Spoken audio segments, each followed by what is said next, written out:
Buenas tardes, mi nombre es Andrea Yamilek Ceballos Zambrano, soy estudiante de la Universidad Técnica de Manabí, estoy cursando quinto semestre de la carrera de Psicología.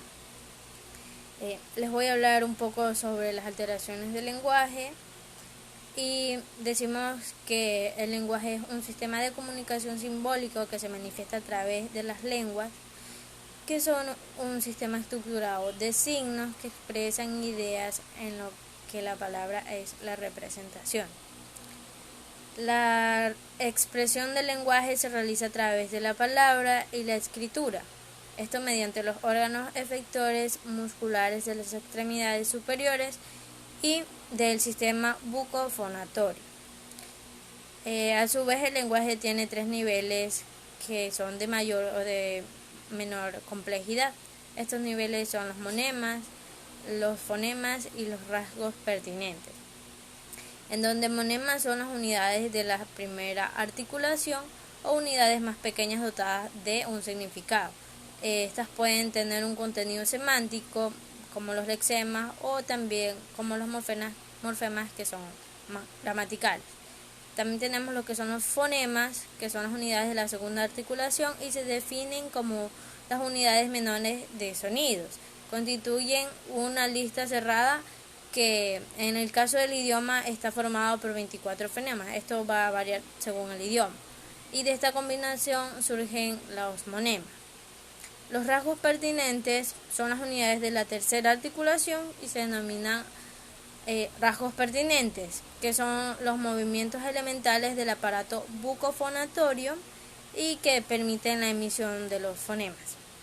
De acuerdo con las convenciones fonéticas de cada lengua, como decía, la regulación del lenguaje se lleva a cabo a través de los sistemas motores voluntarios, en los que intervienen las vías piramidales y también mediante las vías que regulan los automatismos motores de tipo extrapiramidal. La lesión de las vías piramidales o extrapiramidales pueden producir diversas alteraciones del lenguaje y del habla.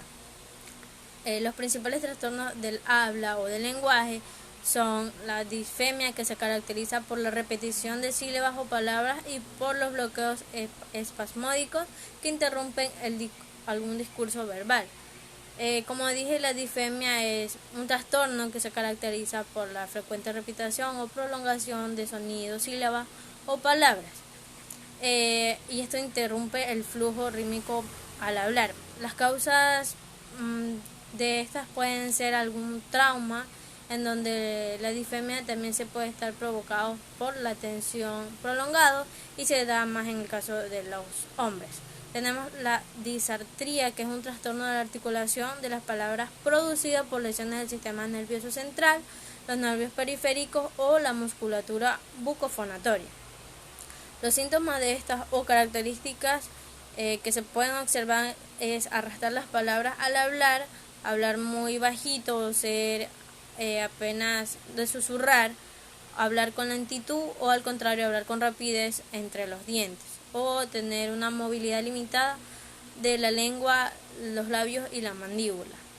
La dislalia es un trastorno de la articulación de las palabras causado por lesiones periféricas, en la que, por ejemplo, un niño con dislalia suele sustituir una letra por otra, o pronunciar o no pronunciar ciertas consonantes. Por ejemplo, si un niño quiere decir maíz, un niño que sufra de esto va a decir maíz, o va a comerse cualquier letra.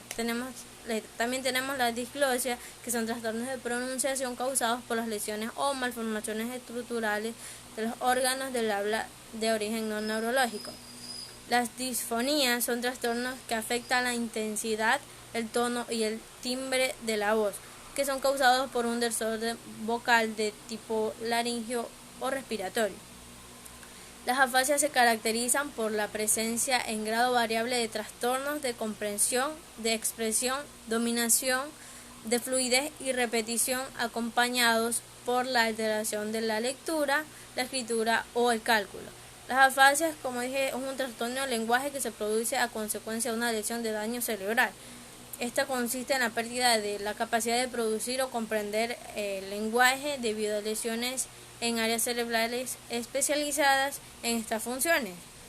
Las personas que sufren de afasia pueden tener problemas para hablar, también problemas para comprender, calcular y leer y escribir. Esta fue mi exposición, espero que